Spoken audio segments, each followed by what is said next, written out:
Hello, and welcome to this Fluid Components International, or FCI, webinar. My name is Katie, and I will be your Global Spec moderator. Now I'd like to introduce today's presenter.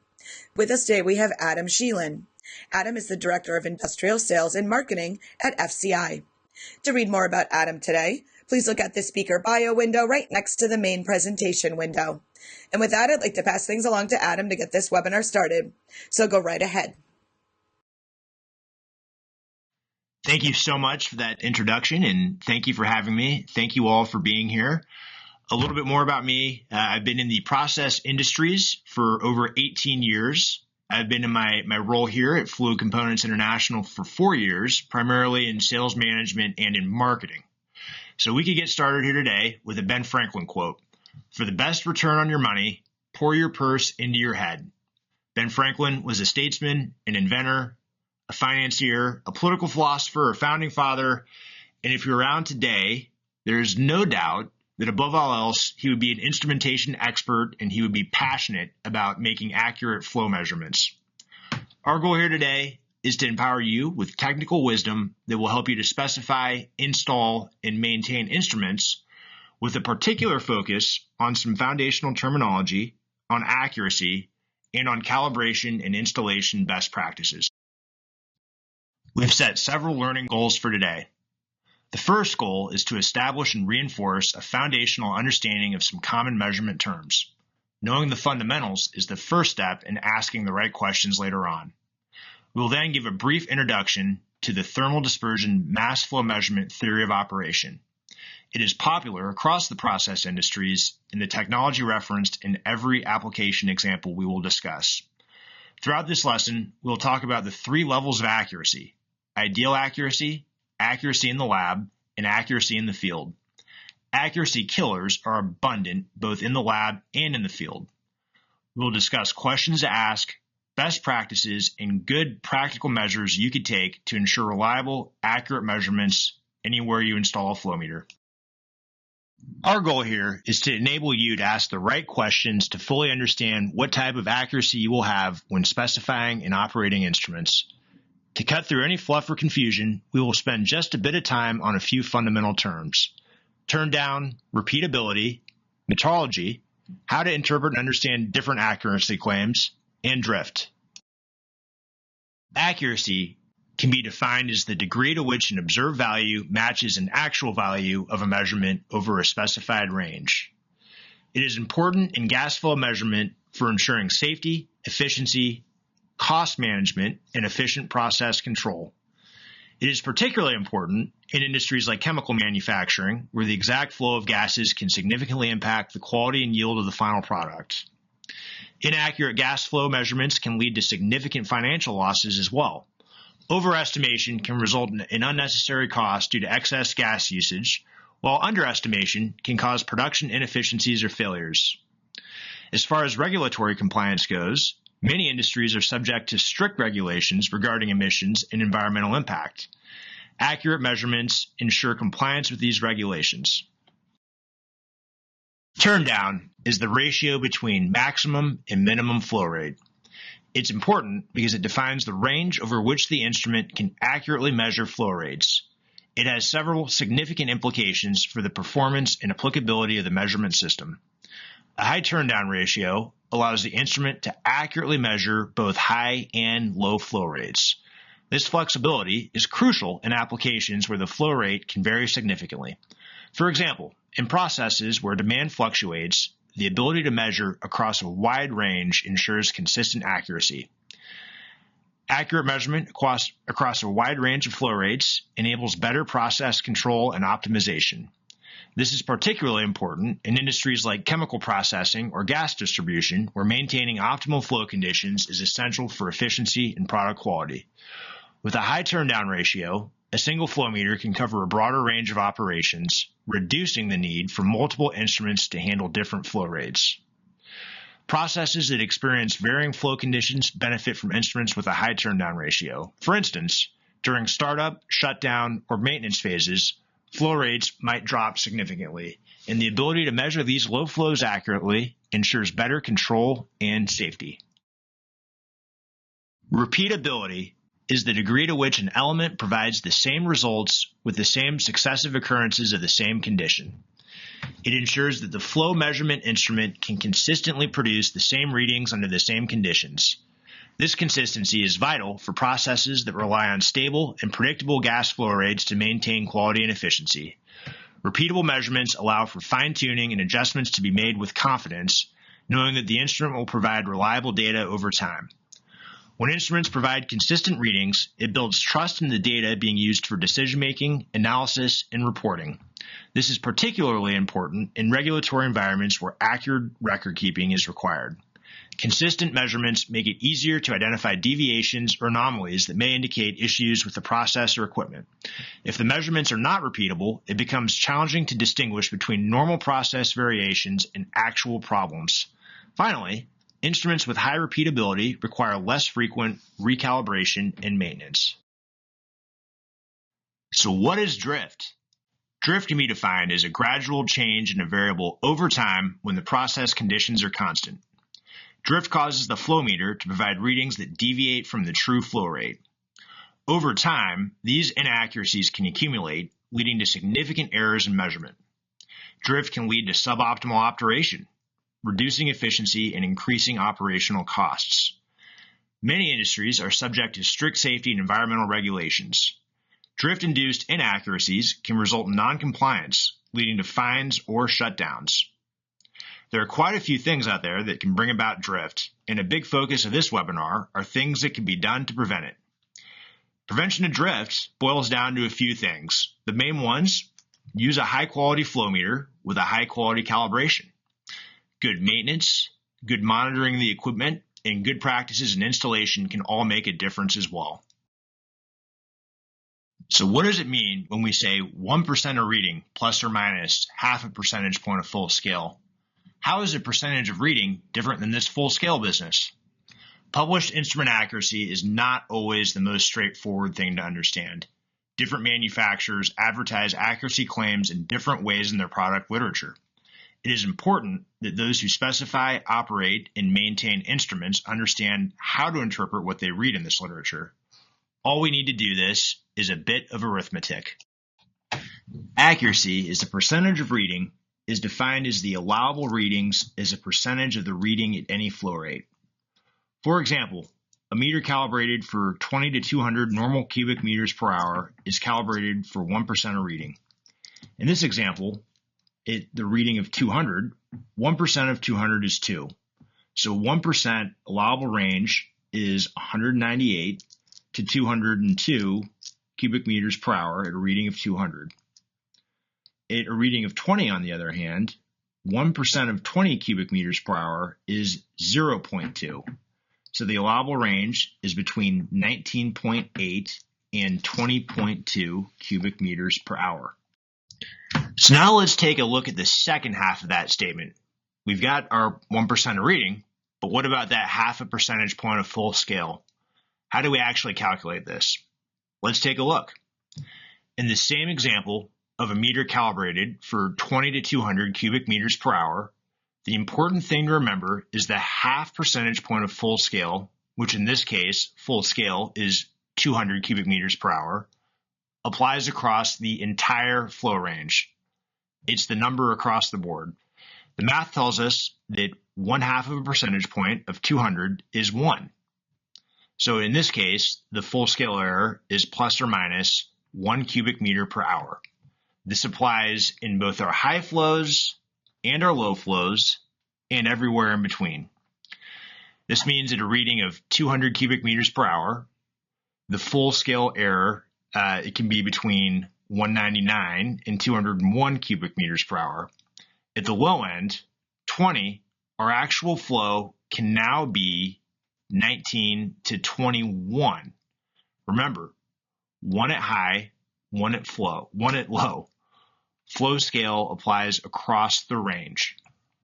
The full scale error creates a broader error band at a lower flow rate. Decrease in flow increases the error rate allowed for that flow meter. If we look at the low flow in this table, which is 10 normal cubic meters per hour, half a percentage of the full scale, which in this case is 5 cubic meters per hour, creates a large allowable error as a percentage of reading, which will be anywhere from 5 to 15 cubic meters per hour. Going back to the error band, this is what it will look like graphically from an example here in our FCI calibration lab. You'll again see that the allowable error band is larger at the low end, and we are very much well within the 1% of reading at the higher end of the flow range. We'll talk just briefly about thermal mass flow measurement and how it works. Now in this picture, the sensing element you can see here has two PT 1000 ohm RTDs installed within each thermal well. The top sensor in red is what we call the active RTD. This active RTD is heated, and there will always be a difference in temperature between the active RTD and the reference sensor or the reference RTD, which you see below. The reference RTD does not have any heat, and it simply measures the temperature of the media flowing. The difference in temperature, or delta T, is highest in no flow and lower flow settings and decreases as the mass flow of the media increases. The delta T is our measurement signal, as it is directly proportional to the mass flow rate. An alternative thermal measurement approach holds a constant difference in temperature between these two sensors and uses the amount of power needed to maintain this temperature difference as the flow increases as the measurement signal. The common thread with both techniques is that the cooling effect of the gas measured, its velocity, its density, and the cross-sectional area of the pipe all play into the mass flow calculation. The more molecules that hit the sensor head and take away heat, the greater the cooling effect. This means that the higher the velocity, the more heat loss. The higher the density, the more heat loss. It's all about the molecules that are hitting the sensor head. Thermal in general is specified for a few different reasons. Its turn down, as we discussed earlier, exceeds that of other measurement technologies with just one instrument. Because we are calculating mass flow based on media contact with the sensor head, we have a direct mass flow measurement without the need for pressure or temperature devices or flow computers. Thermal is also easy to install. You tap a pipe and you have no moving parts that will clog, foul, or create a significant pressure drop. Thermal holds up well in gas applications and comes at a competitive price point compared to other technologies. Now that we've talked about common terminology in the thermal mass flow measurement theory of operation, we'd like to educate you on the 3 levels of accuracy. Level 1, which is your perfect or ideal accuracy, and you could think of this unicorn as the infinite center of the bullseye you see in front of you. Level 2 accuracy is your accuracy in a perfectly controlled laboratory setting.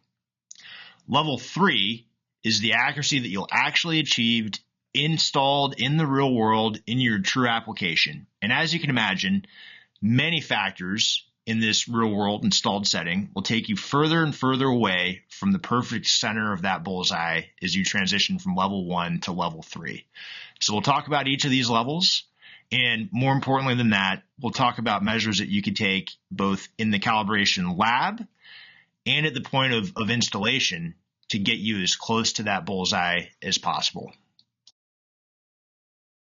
Ideal accuracy encompasses a measurement that reflects the true flow rate without any systematic or random errors and without any uncertainty whatsoever. Again, this is the infinite center of the bullseye, and it is our goal today to get you as close to this as possible. Level 2 accuracy is accuracy attained in the lab. Doing things right in level 2 will optimize your performance in level 3. Here are some questions to ask and measures to take. If you're responsible for flow meter performance in critical processes or for plant safety or environmental compliance, then you have the right to ask manufacturers about their calibration procedures. They should be able to explain and demonstrate how your company's new meters are to be calibrated, on what types of traceable equipment, under what methods and what conditions, and to which specific mechanical, electrical, and safety standards. You should ask to tour the calibration lab where the work will be performed and to meet with the engineers and technicians responsible for the work. In addition, a flow meter factory representative should be made available to you when necessary to review the application requirements and inspect the actual meter location to ensure a successful installation. It's important to ask if the actual gas will be used for the calibration. All thermal flow meter manufacturers need to understand not only the heat input equation in the surface area, but all heat transfer paths on the instrument. The variability in the sum of these heat transfer paths will be unique to the flow meter and may differ in the same way fingerprints differ on someone's hands. Just as the right index finger and left index fingers of your hands appear similar, they're actually different in their details. Similarly, the sensors of thermal mass flow meters, even with tight manufacturing tolerance controls, precision methods of sensor fabrication, and the automation of sensor assembly are subject to variations. These variations, even if subtle, make a formulary standardizing gas correction factor inadequate and much more complex than a mere single variable correction factor. Manufacturers performing equivalency calibrations use a reference or surrogate fluid, typically air, at ambient conditions. To the airflow readings, they apply empirically based calibration parameters that utilize a theoretical, formula-based calculation to set their instrument's gas calibration. At best, this procedure simply infers the fluid cooling effects on the gas properties such as viscosity, density, specific heat, thermal conductivity, and Reynolds number ranges. To demonstrate the significant performance improvement obtained by using an actual gas calibration, refer to the figure above, which shows the accuracy of an FCI model ST100A flow meter using an actual gas calibration for natural gas. Compare this result with the natural gas in the first figure on the last slide, which used an equivalency calibration. The resulting improvement is exceptional. Ask if the calibration facility and equipment are NIST traceable. Having calibration performed in a NIST traceable facility is important because it ensures measurement accuracy, consistency, and comparability. Helps to comply with many regulatory and quality standards. It assures quality. It provides traceability and documentation. And this traceability to national standards is essential for maintaining integrity and performance. Regular traceable calibration can prevent unexpected equipment failures and extend the life of your instruments. Many industries are subject to regulations that require instruments to be calibrated according to traceable standards. NIST traceability ensures compliance with these legal requirements, helping you to avoid fines and legal issues. Compliance with industry standards, such as ISO 9001, often requires NIST traceable calibration. This compliance is critical for maintaining certifications and meeting your customers' requirements. Ask about the manufacturer's metrology program. It is crucial and essential to have a robust metrology program and to ensure that all reference meters in the facility are maintained and more accurate than the meters under calibration. A good metrology program ensures that all measurements are traceable to national or international standards, such as those provided by NIST. This traceability is essential for achieving high accuracy and precision in calibration. Accurate calibrations rely on the precision of the measurement instruments used. A strong metrology program maintains this precision, ensuring that calibration results are trustworthy and reliable. A well-documented metrology program ensures that the lab is prepared for audits and inspections, providing clear evidence of compliance and operational integrity. Metrology programs ensure meticulous documentation of all calibration activities, including methodologies, results, and traceability records. This documentation is vital for transparency and traceability. Maintaining detailed records allows for analysis of historical data to identify trends, predict potential issues, and make informed decisions for process improvements. Now on to level 3 accuracy, the real world. The field, in other words, your facility, your equipment, and your application, is a difficult place to achieve an accurate measurement. Quite a few things here can kill your accuracy.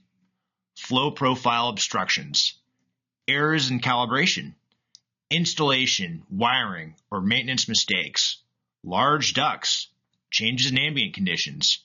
The list goes on and on and on, and many things in this real-world setting can kill your accuracy. The first question to ask is what methods your supplier may have to help predict accuracy and uncertainty in your specific application and installation setting. For specifiers and installers to know what type of installed accuracy they could expect, knowledge is power. Ask them how your specific installation conditions, including line size, straight run, flow rates, pressure, gas media, and elbows, valves, or other equipment upstream or downstream may affect your accuracy. Some manufacturers have data-driven software programs to provide you clarity surrounding how accurate your measurement will be. In this case, we share an example of our sizing software and how a gate valve 8 diameters upstream will impact accuracy in a digester gas application. We see that this particular piping layout will cause an additional uncertainty of 7%. Let's take a deeper look and see why this happens and how we might do a bit better. Most flow meter technologies require significant and often unattainable upstream and downstream straight run to sustain accuracy. Quite often, instrument installation is an afterthought to the bigger high-ticket items in a facility. As a result, installation and maintenance teams often have no choice but to install a flow meter in close proximity to upstream or downstream valves, elbows, headers, blowers, or other obstructions. This distorts the flow profile, as you see here, making it difficult to get an accurate, representative measurement. The gate valve 8 diameters upstream in the previous example was enough to bring about 7% additional uncertainty. A simple solution that some manufacturers will offer is flow conditioning and a calibration to the specific flow profile created by the flow conditioner.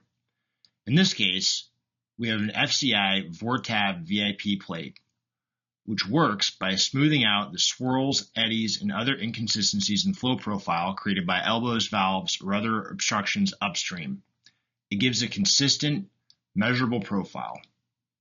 Looking at the same example as before, installing and calibrating with the VIP flow conditioner 3 diameters upstream eliminates the 7% uncertainty from before. A side note on this is that it does so with a very minimum amount of pressure drop. A question to ask your suppliers: what flow conditioning options do you offer, and do you calibrate to them? And perhaps just as important, what type of pressure drop or energy loss might these flow conditioners cause? So here we are. We've done everything right up to the point of installation. We've gotten an actual gas calibration in a NIST traceable facility with a good metrology program. We've calibrated with and installed appropriate flow conditioners. We feel that we've selected, calibrated, and installed an instrument that most closely matches our actual media and conditions. But what about ensuring that our old enemy, drift, doesn't creep in over time and that our sensors are still good months and even years after our initial installation? Some manufacturers, FCI included, offer in situ dry calibration automated self-checks.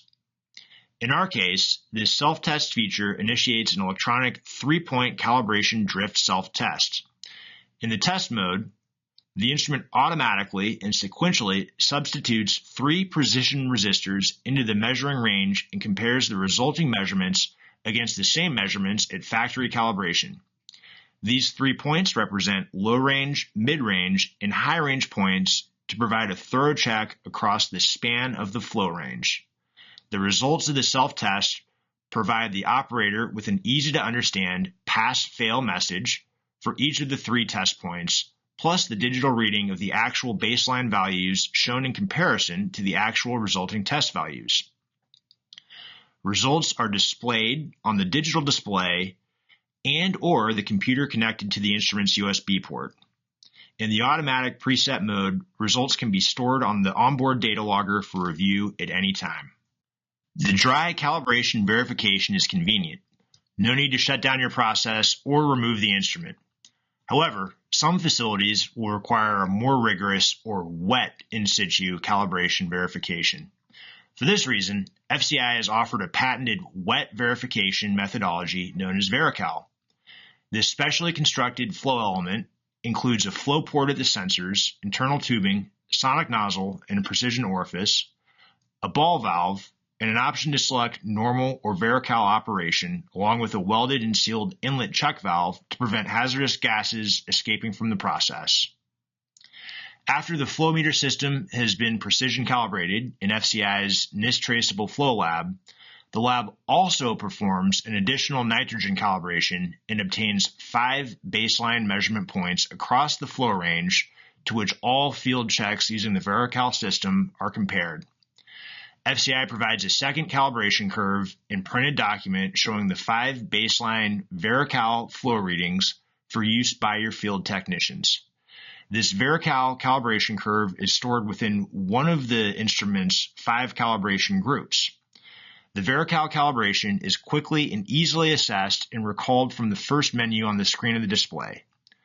With the VeriCal kit attached to the flow meter and the nitrogen source, a positive pressure nitrogen injection is introduced. With the flow element fully retracted from the actual flow stream and the flow meter set in the VeriCal calibration group mode, the user adjusts the pressure at the VeriCal kit to inject small, controlled doses of nitrogen at specific pressures. At each pressure point, flow readings are taken from the flow meter and compared to the respective baseline readings in the documentation provided by FCI. This procedure is performed at initial installation, then as often as desired. I've been doing quite a bit of talking about how this process works. Let's get a better view in this video.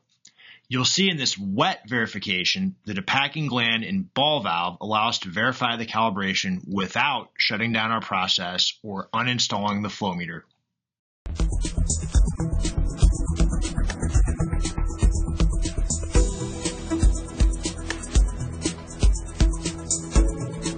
The verification equipment required is the test gas, nitrogen, and the connecting hose, which is user supplied, and FCI's VeriCal kit.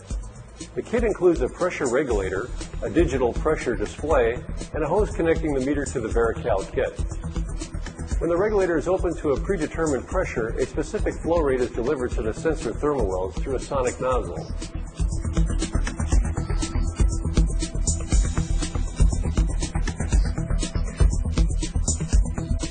The SD110 responds to the flow of test gas and registers a specific flow rate.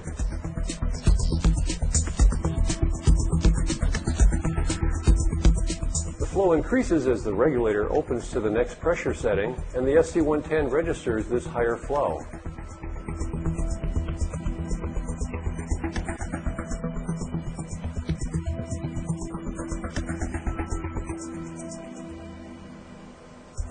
Each SD110 is supplied with a VeriCal baseline test certificate for 25, 50, 75, and 100 psi. The customer can therefore compare his readings to the factory certificate in order to verify that the sensor is within its factory calibration parameters. The test gas vents to atmosphere through the vent valve rather than enter the customer's pipeline.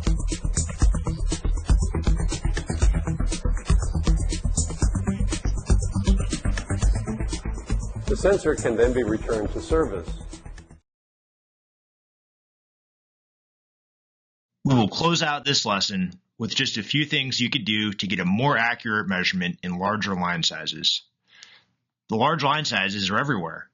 If you think about flue gas, combustion air feeds, flare gas, any of the SEMs or the continuous emissions monitoring systems, you'll need to know how to measure accurately with larger line sizes. Remember, in an ideal world, you will have a well-developed flow profile with plenty of straight run, and then voila, it's easy to make an accurate measurement. However, in the real world of large diameter applications, there's not much straight run, and the flow profile does get distorted, especially under differing loads. To get better accuracy, our guidance is to use multiple sensing points and to average them. You can see in this example that there is a difference between a single point measurement and a multi-point measurement. In the multi-point case, we install anywhere from 2 to 8 sensing points at different points in the pipe and then average them for the most accurate measurement.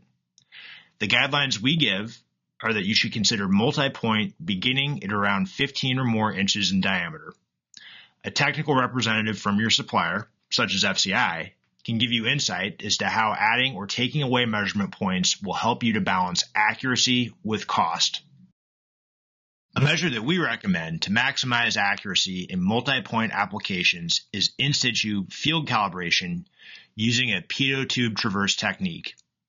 In this case, the flow direction is moving from up to down. You can see that our FCI multi-point measurement system is installed, and upstream of this measurement system, there are 3 pitot tube test ports. As a side note to pitot traverse methodology, I'd like to share a short video of my colleague conducting one that demonstrates how well thermal mass flow meters perform in applications with heavy dust buildup. You can see here that he opens the test port of this air feed to a boiler, a notoriously dusty application, and all the dust that comes roaring out, especially at the end. The meter, which had been installed for a long time in this application, a thermometer, held up marvelously. This is because of the open design of the thermometer. There's no small ports to clog or foul in a dusty application such as this one. Going back now to our pitot traverse method. In this application, we have 2 master meters installed with only 5 diameters upstream and 3 downstream. This causes the actual flow profile to differ from the calibrated flow profile and brings about lower accuracy. In this case, the service technician inserts the pitot tube at different points across the 5 test ports to research the flow profile in different positions and across different loads or flow rates. This research allows us to determine how the flow profile changes in different points and loads and allows us to apply correction factors to match the actual flow profile to the calibrated flow profile, giving us more accuracy. One caveat, the profile needs to be repeatable. So for example, if you have a valve in differing positions upstream, this will cause the traverse to be ineffective. All right. Thank you, Adam, so much for that great presentation. So we do have some questions that have come in from our audience members, and we are going to start answering those at this time. So Adam, I'm going to start things off with this question here. How do condensation and water droplets affect accuracy? That's a great question there, Katie. That is not something that we covered in this webinar, but we do have several webinars on the FCI website that cover the wet gas and condensation topic in greater detail. But wet gas, the droplets, those are also accuracy killers for thermal measurement. The reason for that is it's the cooling effect of the media that we use as our measurement signal. So if you have condensation, moisture entrained in the flow stream, particularly the droplets, when those hit the sensing head in the wet gas applications, that will cause your reading to spike, and it could really throw off your accuracy. So moisture, droplets, condensation, those are also accuracy killers. But what we recommend in those situations, number one, use your dryers, use insulation, use the knockout pots, use the actual equipment that's meant to handle that. But as extra insurance, we say install the equipment, install the sensor head, not right down into the flow stream at a 12 o'clock angle where the droplets can be pulled by gravity down onto the sensor head. But install it either at 90 horizontally into the pipe or even at that 45 degree facing up. And that will help gravity prevent the droplets from hitting the sensor head. The other 2 things that we recommend, one, there is a special mechanical sensing element. It's a metallic shroud that FCI offers, very popular in the municipal and the wastewater industry. It shunts moisture away from the sensor head. It drains out the moisture before it can come into contact with the sensing element. And the other thing, we did talk a little bit about the constant power technique versus the constant delta T. In those low flow applications in wet gas, when you're using the constant power, there is a more steady, slightly higher amount of heat that we're bringing to the sensor head in those low flow applications. And that helps to burn away some of the moisture. So the 3 things, or I guess the 4 is, yes, wet gas and droplets do kill your accuracy. That makes it difficult. Let gravity be your friend upon installation of the thermometer. Use a mechanical wet gas sensing element that will shunt moisture away from the sensor head. And constant power tends to hold up a little bit better in those moist gas applications in low flows.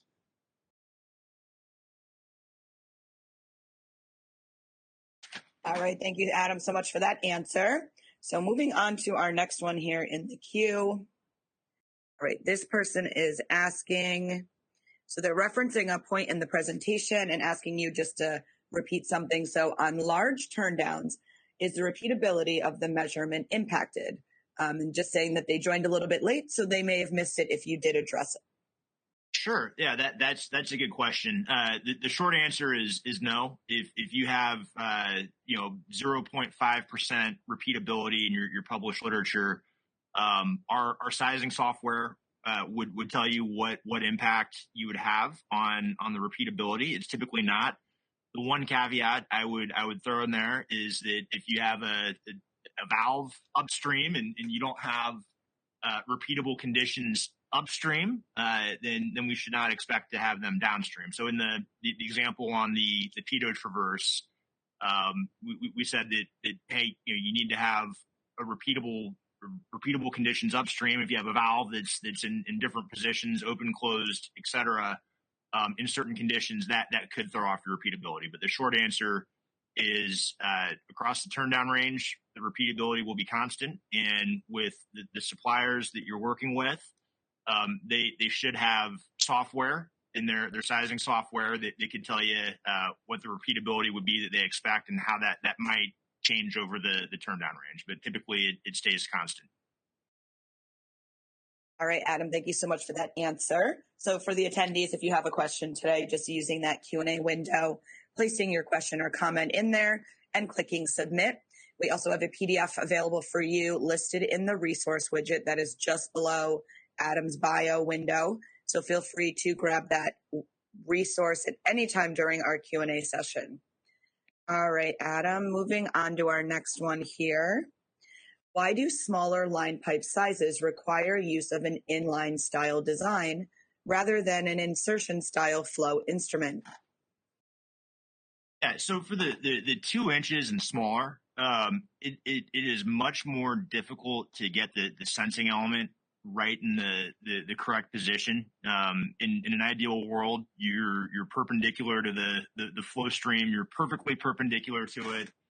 And those smaller line sizes are a lot more difficult to get the sensing head perfectly positioned. So that's why we for 2 inches and below, we recommend and offer a standard our inline, our spool pieces there, just so when the flow meter is installed, you know that the positioning of the meter is there for a most accurate measurement. All right, Adam, thank you so much for that answer. Moving on to the next one in our queue here. You spoke of using multiple measuring points for larger pipe diameters. How many points can be supplied with one flow measuring system? For FCI, our multi-point starts at 2, and we go up all the way to 8.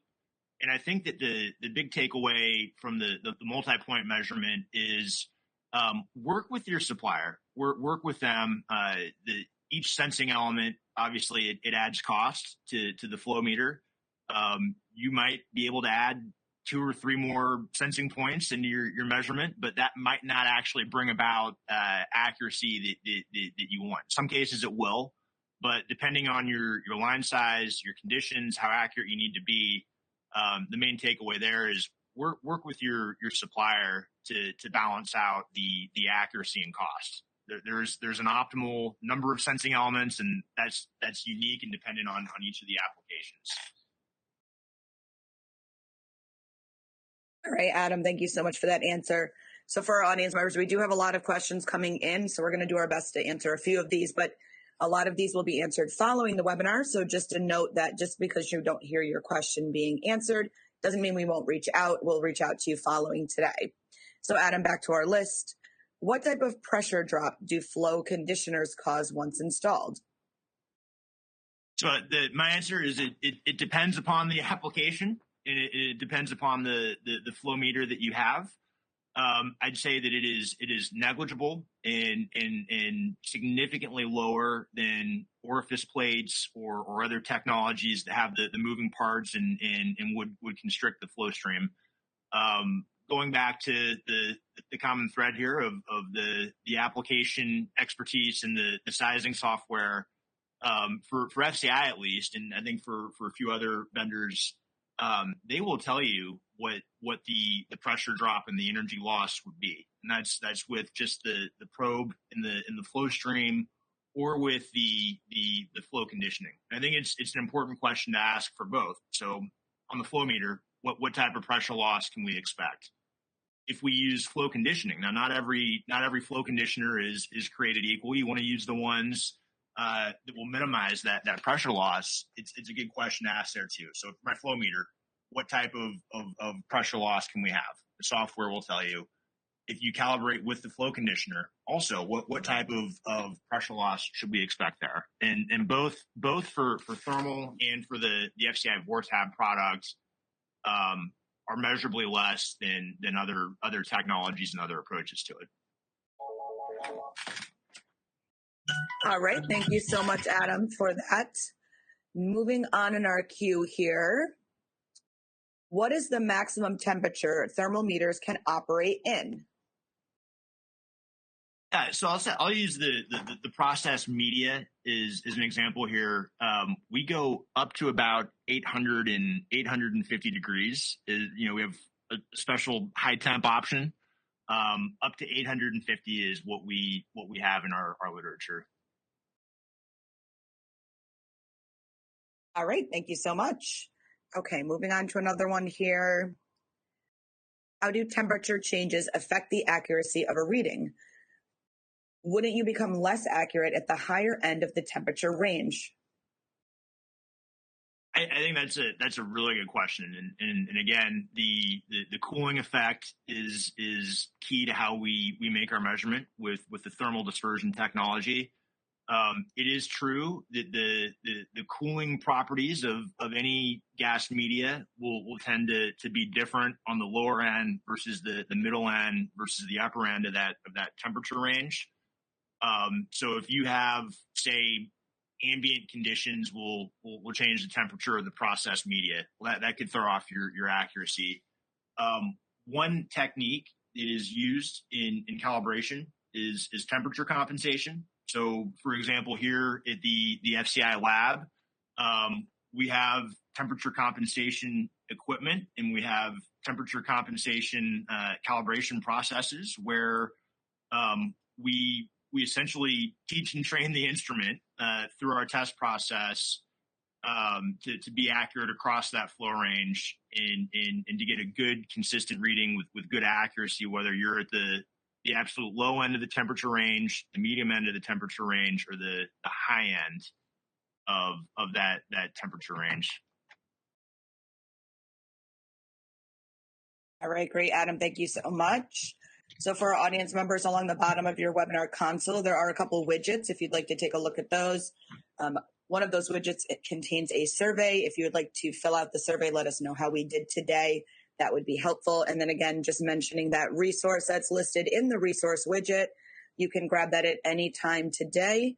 We will also have this webinar on demand, so you can always come back later and grab anything at that time as well.